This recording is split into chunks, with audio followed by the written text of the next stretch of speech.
Dear students, आज हम यहाँ पर इकोलॉजी के बहुत ही इम्पोर्टेंट टॉपिक पॉपुलेशन इंटरेक्शंस के बारे में बात करेंगे। यहाँ पर मैंने पॉपुलेशन इंटरेक्शंस में आज केवल जो पॉजिटिव इंटरेक्शंस होते हैं उनमें हमने म्यूचुअलिज्म, कमेंसलिज्म, प्रोटो कोऑपरेशन और स्कैवेंजिंग को इस वीडियो में शामिल किया है। यह वीडियो इस टॉपिक का पार्ट 1 है। पार्ट 2 भी जल्दी ही हम इसमें बनाकर आप लोगों के लिए यूट्यूब पर अपलोड कर देंगे। तो आज हम लोग जो यहाँ पर डिस्कस करेंगे वो विभिन्न स्पीशीज के बीच होने वाले जो पॉजिटिव इंटरेक्शंस हैं उनके बारे में यहाँ पर हम डिस्कस करेंगे। तो टॉपिक को स्टार्ट करते हुए सबसे पहले हम लोग यह जानेंगे कि व्हाट इज पॉपुलेशन इंटरेक्शंस। कोई भी जीवधारी इस पृथ्वी पर जो है अकेले रहकर अपना जो है जीवन यापन नहीं कर सकता है। उसे अपनी आवश्यकताओं की पूर्ति हेतु उसे अपनी ही जाति के सदस्यों के साथ या दूसरे जाति के सदस्यों के साथ घुलना मिलना पड़ता है। इसी को हम पॉपुलेशन इंटरेक्शंस कहते हैं। जब विभिन्न जातियों के जीव आपस में इंटरेक्ट करते हैं तो वे सब मिलकर एक समुदाय का निर्माण भी करते हैं। जीवधारियों के बीच होने वाले इंटरेक्शंस को ही हम पॉपुलेशन इंटरेक्शंस के नाम से जानते हैं। पॉपुलेशन इंटरेक्शन को सामान्यतः 2 भागों में डिवाइड किया जा सकता है। एक पॉजिटिव इंटरेक्शंस होते हैं और दूसरे जो जीवधारियों के बीच जो है नेगेटिव इंटरेक्शंस भी होते हैं। अब यहाँ पर जो आज हम इस वीडियो में डिस्कस करेंगे वो केवल पॉजिटिव इंटरेक्शंस हैं। पॉजिटिव इंटरेक्शन को देखिए यहाँ पर 4 फर्दर भागों में डिवाइड किया है। Mutualism, proto cooperation, commensalism and scavenging. इन चारों जो इंटरेक्शंस हैं, जो चारों प्रकार के जो इंटरेक्शंस हैं विभिन्न जातियों के बीच, उनको हम एक टेबल के माध्यम से भी यहाँ पर समझ सकते हैं। यहाँ पर आप देख रहे हैं कि म्यूचुअलिज्म में भी जो दोनों स्पीशीज हैं वो एक दूसरे से बेनिफिटेड होती हैं, जबकि प्रोटो कोऑपरेशन में भी आप देख रहे हैं कि दोनों ही स्पीशीज जो हैं वो एक दूसरे से बेनिफिटेड हो रही हैं। म्यूचुअलिज्म जो है वो ऑब्लिगेटरी एसोसिएशन है, जबकि प्रोटो कोऑपरेशन जो है नॉन ऑब्लिगेटरी एसोसिएशन है। कमेंसलिज्म में जब दोनों स्पीशीज के बीच, दोनों जातियों के जो जीव होते हैं उनमें जब इंटरेक्शन होता है तो एक स्पीशीज को तो बेनिफिट होता है और दूसरी स्पीशीज जो है वहाँ पर न्यूट्रल रहती है, अर्थात उसको ना तो फायदा होता है और ना ही नुकसान होता है। स्कैवेंजिंग की जब हम बात करेंगे तो देखेंगे कि यहाँ पर भी जो एक स्पीशीज है उसको बेनिफिट होता है और जबकि दूसरी स्पीशीज का जो जीव है उसको कोई भी ना नुकसान हो रहा है और ना ही वहाँ पर उसे हानि होती है। तो सबसे पहले हम बात करते हैं म्यूचुअलिज्म के बारे में। म्यूचुअलिज्म में हम देखते हैं कि दोनों जो इंटरेक्टिंग स्पीशीज के जो जीव हैं उन दोनों को ही इसमें जो है लाभ पहुँचता है और इसमें दोनों जातियों के जीवों के बीच संबंध जो है वो अविकल्पी होता है। अविकल्पी मीन वो किसी और के साथ जो है वो एसोसिएट नहीं हो सकते हैं, अर्थात दोनों जीव एक दूसरे के बिना जो है नहीं रह सकते हैं। अगर आप दोनों जीवों के बीच का जो एसोसिएशन है उसको अगर आप टर्मिनेट कर देंगे तो दोनों ही जीव जो है वो नहीं रह पाएंगे और उनकी जो है डेथ हो जाती है। इसका देखिए जो बेस्ट एग्जाम्पल है वो लाइकेन में देखने को मिलता है। लाइकेन में शैवाल और कवक का सहजीवन होता है। शैवाल वाले पार्ट को हम फाइकोबायोंट कहते हैं एवं कवक वाले भाग को हम माइकोबायोंट के नाम से जानते हैं। कवक जो होते हैं वो शैवालों के लिए जल एवं खनिज लवणों का अवशोषण करते हैं, जबकि शैवाल वाला जो भाग है वो जैसा कि हम लोग जानते हैं शैवाल प्रकाश संश्लेषण की क्रिया के दौरान अपने एवं कवक जो होता है उसके लिए भोजन का निर्माण करता है। दूसरा देखिए इसका एग्जाम्पल है युक्का में। युक्का एक विशेष प्रकार का प्लांट होता है जिसमें जो पॉलिनेशन है वो युक्का मौत के द्वारा होता है। मादा युक्का मौत जिसको हम प्रोन्यूबा के नाम से जानते हैं, युक्का प्लांट से नेक्टर एवं पॉलिन भोज्य पदार्थ के रूप में प्राप्त करते हैं, जबकि युक्का प्लांट को जो है परागण एवं बीजों के विकिरण या डिस्पर्सल होता है वो मौत के द्वारा ही होता है, अर्थात दोनों ही इससे जो है बेनिफिटेड हो रहे हैं, दोनों को ही एक दूसरे से जो है फायदा हो रहा है। युक्का प्लांट को आप नेक्स्ट स्लाइड में देख सकते हैं कि युक्का प्लांट और ये जो है युक्का मौत है, इस प्रकार से ये युक्का मौत के द्वारा इसी में पॉलिनेशन की प्रक्रिया होती है। देखिए तीसरे एग्जाम्पल की हम बात करें तो ये भी बहुत सूटेबल एग्जाम्पल है। दीमक की जो इंटेस्टाइन है उसमें हम देखते हैं कि ट्राइकोनिम्फा एक विशेष प्रकार का एक यूनिसेलुलर एनिमल होता है जिसको हम प्रोटोजोआ ग्रुप में रखते हैं। वो जो है सहजीवी की तरह यहाँ पर रहता है दीमक की इंटेस्टाइन में और एक विशेष प्रकार का एंजाइम जिसे हम सेल्यूलेज एंजाइम के नाम से जानते हैं इसको जो है सिक्रीट करता है। चूँकि जनरली दीमक जो है वो हमारे घरों में जो लकड़ी या फर्नीचर होते हैं जो उनको खाते हैं और लकड़ी में ऐसा हम लोग जानते हैं कि सेलुलोज नामक जो है पदार्थ उपस्थित रहता है। अर्थात इस सेलुलोज को डाइजेस्ट करने के लिए ये सेलुलोज एंजाइम जो है इन ट्राइकोनिम्फा के द्वारा सिक्रीट किया जाता है, और बदले में ट्राइकोनिम्फा जो है वो दीमक से जो है भोजन एवं आश्रय प्रदान करती है। तो यहाँ पर हम देख रहे हैं कि दोनों विशिष्ट कार्य, दोनों जो जीव हैं वो एक दूसरे से जो है बेनिफिटेड हो रहे हैं। देखिए नेक्स्ट एग्जाम्पल हम बात करेंगे नाइट्रोजन स्त्री कारक जीवाणु, जिसको हम राइजोबियम लेग्यूमिनोसोरम के नाम से जानते हैं। ये राइजोबियम जीवाणु जो होते हैं वो मटर कुल के जो पौधों की ये जड़ों की जो गांठें होती हैं, जिनको हम नोड्यूल्स के नाम से जानते हैं, वहाँ पर ये रहते हैं और पौधे से कार्बोहाइड्रेट एवं जो है शेल्टर प्राप्त करते हैं, और बदले में जो वायुमंडल की स्वतंत्र नाइट्रोजन है उसको नाइट्रोजनस यौगिकों जैसे नाइट्राइट और नाइट्रेट में परिवर्तित कर देते हैं, जो कि पौधों के लिए वृद्धि में बहुत सहायक है।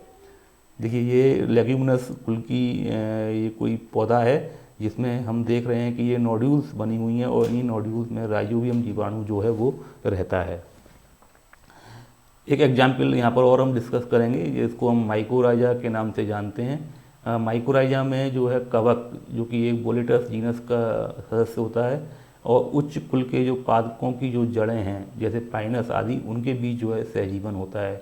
यहाँ पर जो जड़ों के द्वारा जो है कवक को भोजन जैसे कार्बोहाइड्रेट एवं शेल्टर प्राप्त होती है, जबकि जो कवक हैं वो खनिज लवणों को एब्जॉर्ब करते हैं सॉइल से और उनको पौधों को देते हैं। साथ ही कुछ एंटीबायोटिक्स भी कवक के द्वारा उत्पन्न किए जाते हैं, जो कि पौधों को बीमारी उत्पन्न करने वाले सूक्ष्मजीवियों से भी बचाते हैं। तो इस प्रकार का ये एसोसिएशन भी जो है म्यूचुअलिज्म के अंतर्गत आता है। देखिए दूसरे जो पॉजिटिव इंटरेक्शंस है उसको हम आदि सहभोज्यता या प्रोटो कोऑपरेशन के नाम से जानते हैं। यहाँ पर भी देखिए देख रहे हैं दोनों जो स्पेसीज होंगी, दोनों ही स्पेसीज को जो है वो एक दूसरे से जो है यहाँ पर बेनिफिट प्राप्त होगा, लेकिन इस प्रकार का जो एसोसिएशन होता है वो विकल्पी होता है, अर्थात वे एक दूसरे के बिना भी जो है जीवित रह सकते हैं। देखिए इसके बारे में हम जानते हैं, इस प्रकार के संबंध में दोनों जाति के जीव एक दूसरे से लाभान्वित तो होते ही हैं, लेकिन दोनों ही जीव एक दूसरे के बिना भी अपना अपना जीवन यापन जो है वो स्वतंत्र रूप से कर सकते हैं, अर्थात वो इंडिपेंडेंट होकर भी अपना जो है लाइफ को जी सकते हैं। इस प्रकार का संबंध जो है विकल्पी होता है, अर्थात इनके पास जो है एसोसिएशन के लिए और भी विकल्प मौजूद होते हैं। देखिए इसको हम कुछ एग्जाम्पल से समझेंगे। देखिए पहला जो हमारा एग्जाम्पल है वो है टिक बर्ड और राइनोसरस के बीच जो एसोसिएशन होता है।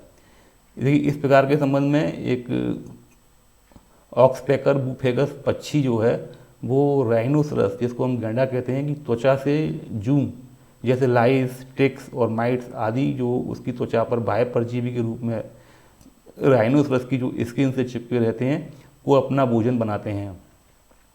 इस संबंध में ऑक्सपेकर को तो अपना भोजन प्राप्त हो ही जाता है, और राइनोसरस जो है उसको अपने रक्त चूसने वाले जो एक्टोपैरासाइट्स होते हैं उनसे निजात मिल जाती है।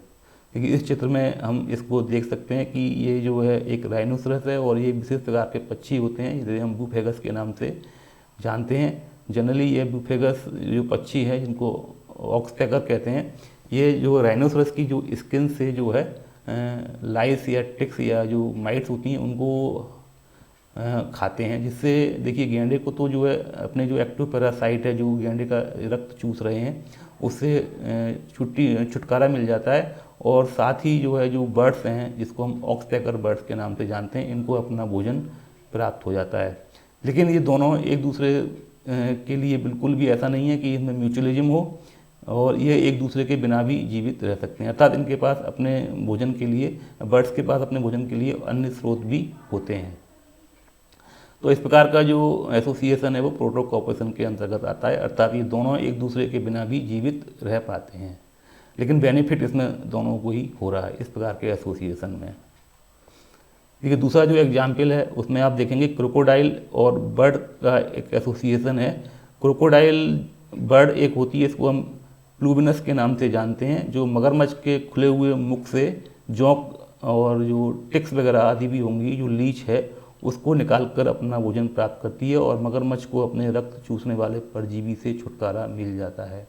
जैसा कि देखिए इस स्लाइड में हम देख रहे हैं कि देखिए मगरमच्छ का ये खुला हुआ मुख है, इसमें स्थान स्थान पर जब ये दूसरे एनिमल का प्लस आदि खाते हैं या एक्वाटिक एनवायरनमेंट में रहते हैं तो लीच इनके जो है दांतों के बीच इनके गम्स में चिपक जाती है, जिसको ये मगरमच्छ जो है नहीं हटा पाते हैं। और जनरली जब ये बाहर आते हैं धूप सेकने के लिए तो अपने मुख को इस प्रकार से जो है खोल कर रखते हैं, और इसमें जो है एक विशेष प्रकार की जो बर्ड है वो यहाँ पर आके इनके मुख पर बैठती है और यहाँ से जो है लीच आदि जो पैरासाइट्स हैं उनको जो है रिमूव करती है और अपना भोजन बनाती है। तो इस प्रकार से हम देख रहे हैं कि इस प्रकार के एसोसिएशन में जो क्रोकोडाइल है उसको अपने एक्टोपैरासाइट से जो है छुटकारा मिल गया है, और दूसरे इन बर्ड्स को जो है अपना भोजन भी प्राप्त हो रहा है। लेकिन ये जो एसोसिएशन है वो विकल्पीय एक एसोसिएशन है, फैकल्टेटिव एसोसिएशन है। यहाँ पर दोनों जीव एक दूसरे के सहायता किए बिना भी जो है जीवित रह सकते हैं।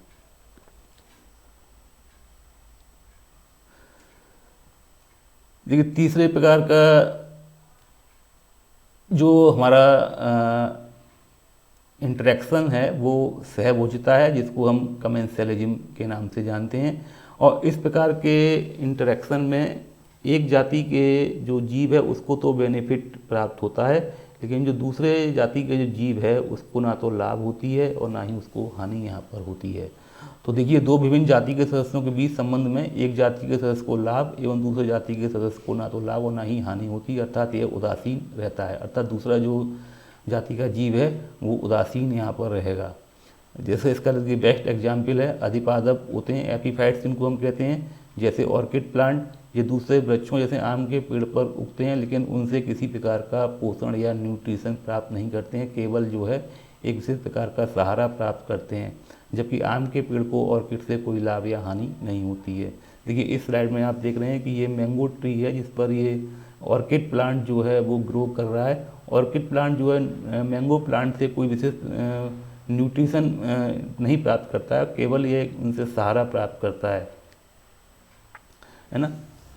तो ये इस प्रकार का जो एसोसिएशन है वो कमेंसलिज्म कहलाता है। यहाँ पर जो मैंगो ट्री है ना तो उसको यहाँ हानि हो रही है और ना ही यहाँ कोई लाभ हो रहा है, लेकिन ये जो एपीफाइट है उसको यहाँ पर जो है सहारा जो है प्राप्त हो जा रहा है। तो इसको एक तरीके से ऑर्किड प्लांट को यहाँ पर बेनिफिट हो रहा है, और इस प्रकार का जो एसोसिएशन है वो सहभोजिता या कमेंसलिज्म के अंतर्गत आता है। दूसरे एग्जाम्पल की हम बात करें तो देखिए ये बार्नेकिल जो एक विशेष प्रकार का जीव है जो कि फाइलम आर्थ्रोपोडा में रखा जाता है, और व्हेल जो एक मैमल है के बीच जो है सहभोजिता देखने को प्राप्त होती है।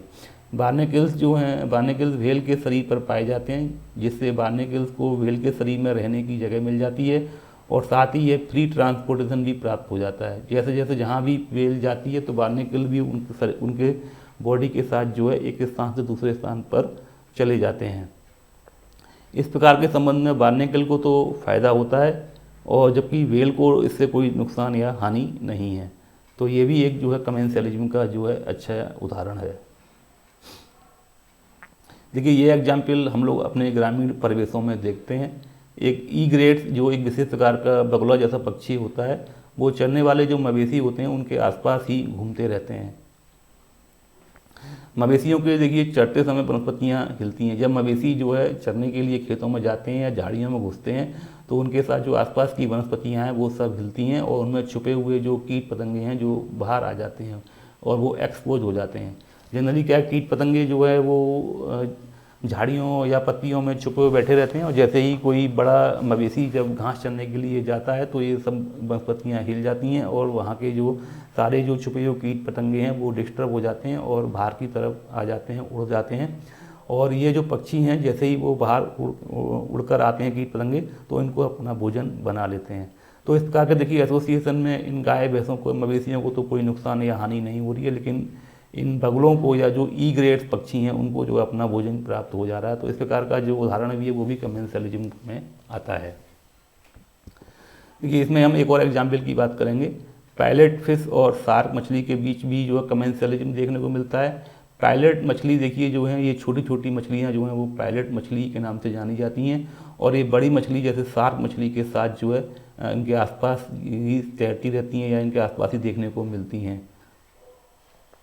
ये जो पायलट मछली हैं वो शार्क मछली के द्वारा जो शिकार के दौरान जो छोड़े गए जो भोज्य पदार्थ हैं या जो पार्टिकल्स होते हैं या रिमेनिंग जो डेड बॉडीज हैं उन पर अपने भोजन के लिए निर्भर रहती हैं।